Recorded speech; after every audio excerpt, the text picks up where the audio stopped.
Halo teman-teman, perkenalkan nama saya Citra Nomis Marimare, saya kelas 11 IPS dari Sekolah Lentera Harapan Banjar-Agung. Di dalam video kali ini, saya akan menjelaskan mengenai kegiatan penghijauan dalam rangka mengenai pemanasan global.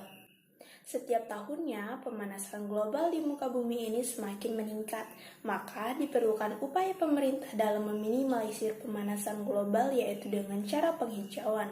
Penghijauan adalah salah satu cara kita menjaga lingkungan dan melakukan mandat Allah yang tertera dalam Kejadian 1 ayat 28, tentunya peran Tuhan turut bekerja di dalamnya. Apakah kita melihat di bagian mana Tuhan bekerja?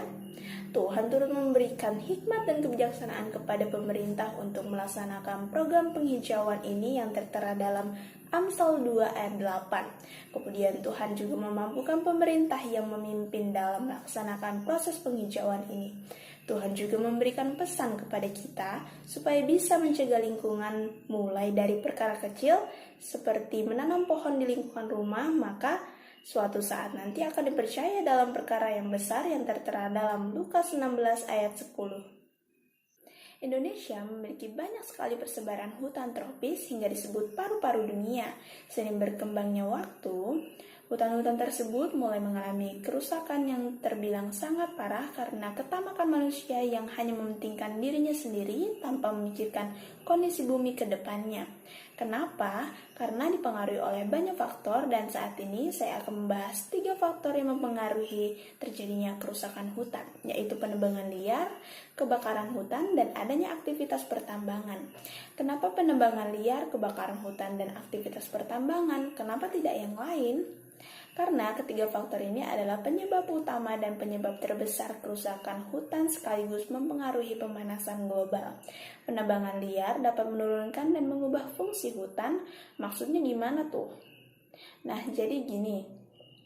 Umumnya, kayu hasil penebangan liar akan dijual kembali kepada penada untuk nantinya akan dijadikan barang jadi dalam bentuk lain.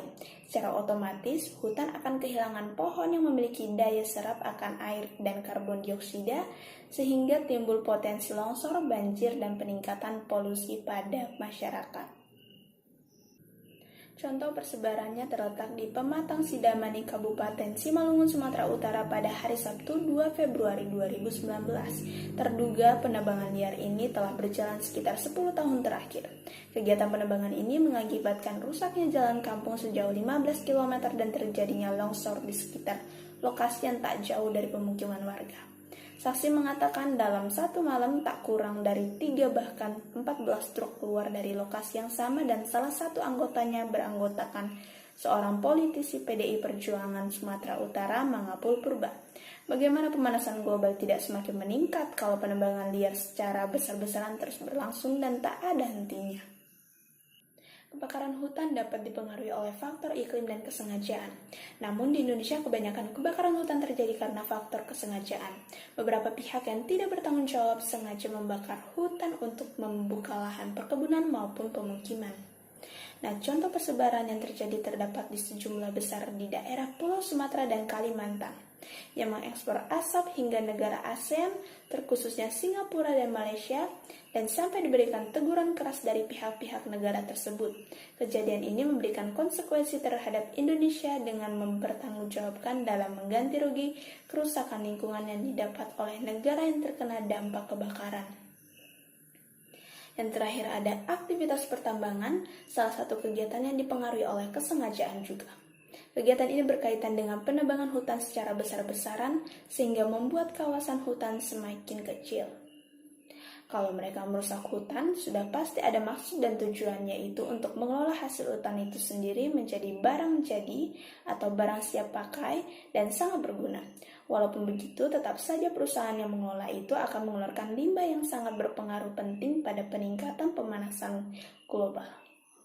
Persebatan pertambangan terbesar di Indonesia terdapat di wilayah Samarinda, Kalimantan Timur yang melakukan pertambangan batu bara. Karena besarnya potensi batu bara di Kalimantan telah menarik penambang internasional, terkhususnya pembangkit-pembangkit listrik di Cina dan India. Kerusakan hutan di sekitar kota untuk membuka jalan bagi tambang juga telah menghancurkan penahan alami melawan banjir, menimbulkan air bah setinggi pinggang, saat musim hujan. Tidak hanya itu saja, aktivitas penambangan batu bara ini pun mempengaruhi kualitas air yang sekarang sudah beracun dan tidak bisa digunakan untuk menanam padi dan beternak ikan. Semakin sedikit hutan atau pohon, maka semakin dikit pula ekosistem yang mampu menyerap air dan menopang tanah. Contohnya yang pertama, perusahaan pertambangan batu bara yang mengelola menjadi bahan bakar kendaraan. Dampak negatif yang paling utama dari kegiatan tersebut adalah limbah asap yang sangat tebal mampu mempengaruhi pencemaran udara dan lingkungan karena mengandung karbon dioksida dan karbon monoksida, juga gas metana. Selain itu dapat mencemarkan air dan tanah yang akan mempengaruhi pertumbuhan tumbuhan sehingga pohon kesulitan dalam berfotosintesis dan lama-kelamaan akan mati, dan pemanasan global pun dapat terjadi, serta tumpahan minyak kimia yang dapat mempengaruhi kesehatan. Yang kedua, perusahaan mebel yang menjadi perusahaan yang sangat bergantung dengan hasil hutannya karena sebagian besar menggunakan kayu yang akan dijadikan barang jadi seperti lemari, meja, kursi, dan masih banyak lagi.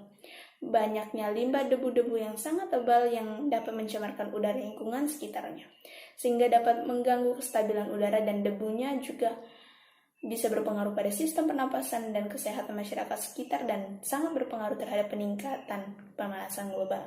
Dan yang ketiga, perusahaan pembakaran minyak bumi dan gas alam menyebabkan pemanasan global karena kabut asap dan smog adalah asap dari pembakaran senyawa minyak bumi dan gas alam yang mempengaruhi sistem pernapasan, mengundang terjadinya hujan asam yang terjadi ketika NO2 dan SO2 dari asap pembakaran minyak bumi dan gas alam yang baik ke permukaan atmosfer dan bereaksi dengan uap air, mengakibatkan hujan asam yang sangat berbahaya karena mengakibatkan korosi atau pengkaratan logam dan mengakibatkan kerusakan tanah dan kematian pada tumbuhan, mengakibatkan pemanasan global karena gas karbon dioksida yang dikeluarkan pembakaran adalah gas rumah kaca yang menyerapkan panas dan meningkatkan suhu atmosfer yang menyebabkan perubahan iklim yang mengakibatkan pada perubahan cuaca yang tidak menentu, kekeringan dan bencana lainnya sehingga memperlambatkan proses pertumbuhan pohon.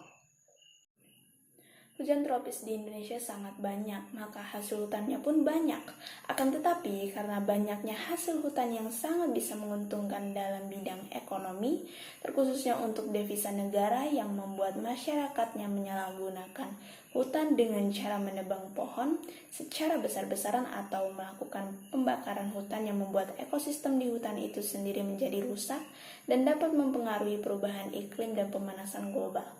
Kita tidak akan tahan jika angka pengerusakan hutan setiap tahunnya meningkat, yang akan membuat atmosfer bumi rusak dan suhu bumi panas, kemudian berdampak besar bagi manusia.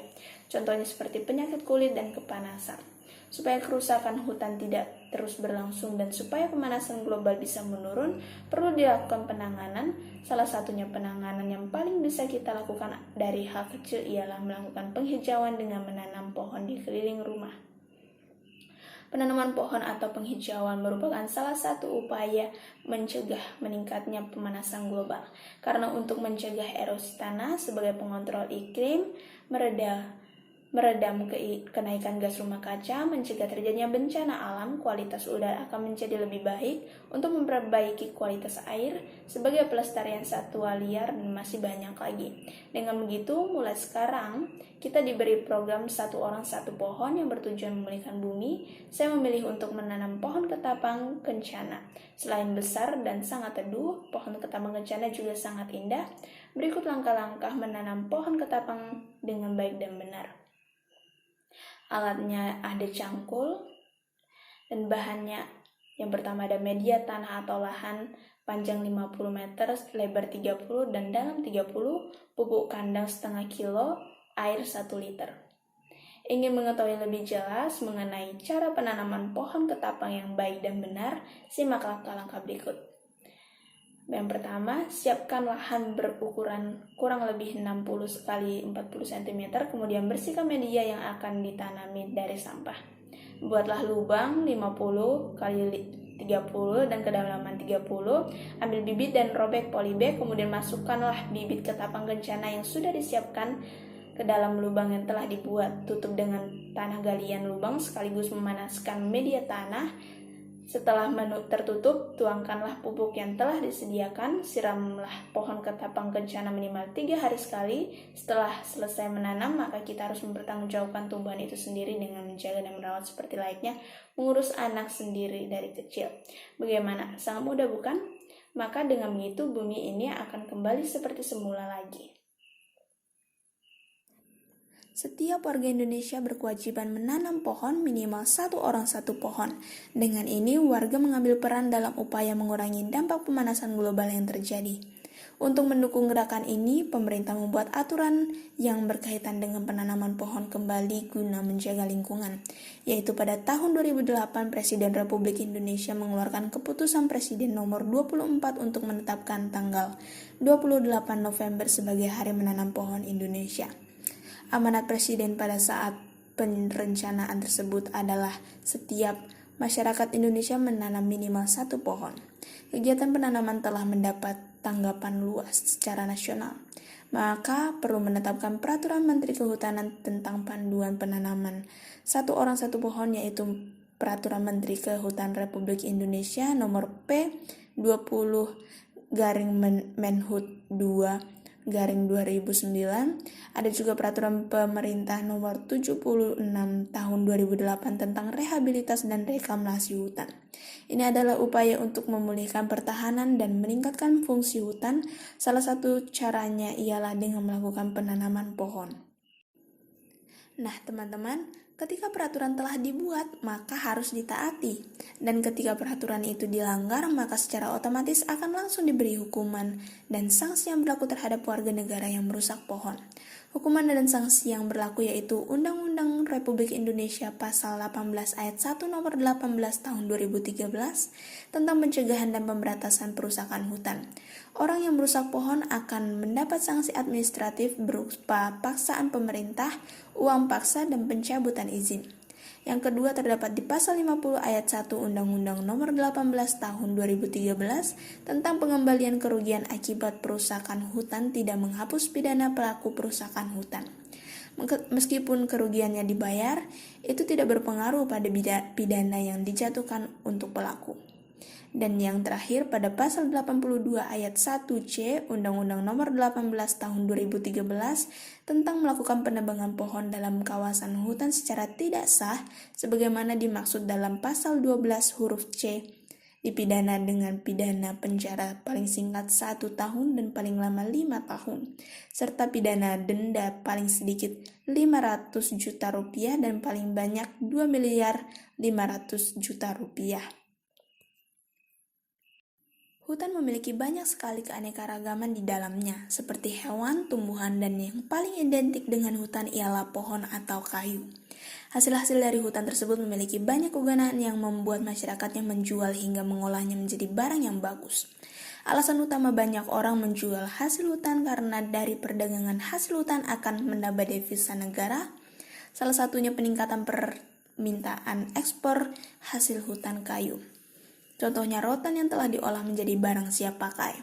Tidak hanya itu saja, banyak sekali pedagang yang menjual hasil hutan yang dikenal sebagai mayoritas penghuni hutan, yaitu hasil hutan kayu.